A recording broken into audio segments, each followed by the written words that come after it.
Hi, good evening എല്ലാവർക്കും. വീണ്ടും ഞങ്ങൾ എത്തി വെറൈറ്റി ഫാമിലി മറ്റൊരു വെറൈറ്റി ഡിഷുമായിട്ട്. വെറൈറ്റി ഡിഷ് ഒന്നല്ല, സാധാ ഡിഷ് ആയിട്ട്. സാധാ ഡിഷ്.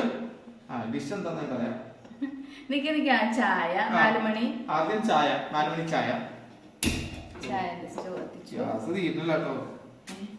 പഞ്ചസാരയും വെള്ളമൊക്കെ വെച്ചിട്ടുണ്ട് കേട്ടോ. വെള്ളത്തിൽ പഞ്ചസാര ഒക്കെ ഇട്ട് വെച്ചിട്ടുണ്ട്.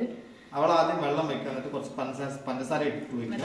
സെയിം ഇത് ഈ കുപ്പി, ഈ പാത്രം, ഈ സ്റ്റവും കണ്ട് നല്ല പരിചയം ഉണ്ടല്ലോ.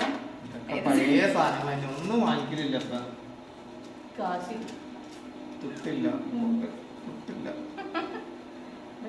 ശമ്പളം വന്നിട്ടില്ല. ഒരു ഗ്രാമ്പു ചായ ഭയങ്കര ഇഷ്ടം. തിളച്ചിട്ട് നമ്മള് ചായപ്പൊടി ഇട്ടു. ചായപ്പൊടി നിങ്ങളെ വകയാണ്. പിന്നെ നമ്മള് കടി എന്താ ഉണ്ടാക്കാൻ പോകുന്നറിയോ? ഇതാണ് നമ്മുടെ നാട്ടിലെ അവൽ. അവൽ ഇവിടെ മഹാരാഷ്ട്രയിൽ പോഹ എന്ന് പറയും.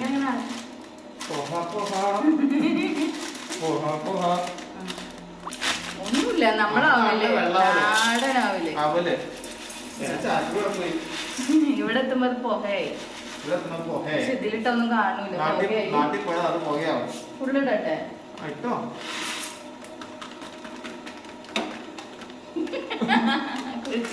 അത് കിട്ടിയില്ല. അപ്പൊ പൊഹയിട്ടു. പിന്നെ തേങ്ങ, പൊഹിക്ക് കുറച്ച് ഏലക്കായി 2 ഒപ്പം ഇടുക, ഒരുമിച്ചുള്ള തേങ്ങ ഇട്ടു. അപ്പൊ മറ്റേ ശർക്കരയുടെ അത് എന്ത് ചെയ്യാം? അത് പോയി ശർക്കര പാനി ചായ നടക്കുമ്പോ ശ്രദ്ധിച്ചോളാം.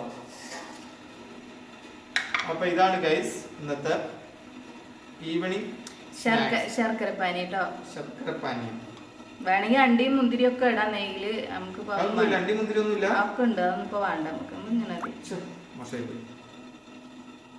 എന്റെ ചായ വെച്ച് ചായപ്പൊടിയുടെ വേണ്ടി ഞാൻ ഇങ്ങനെ നിൽക്കുക.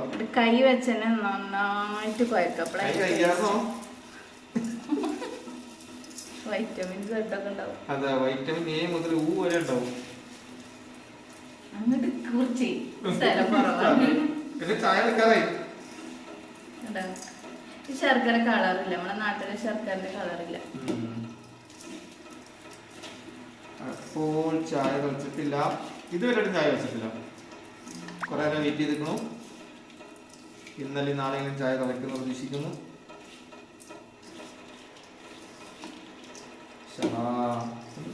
നെയ്യ് വേണ്ടല്ലോ, നെയ്യ് ഒഴിക്കണില്ല കേട്ടോ. ഏലക്കായി, ഗ്രാമ്പു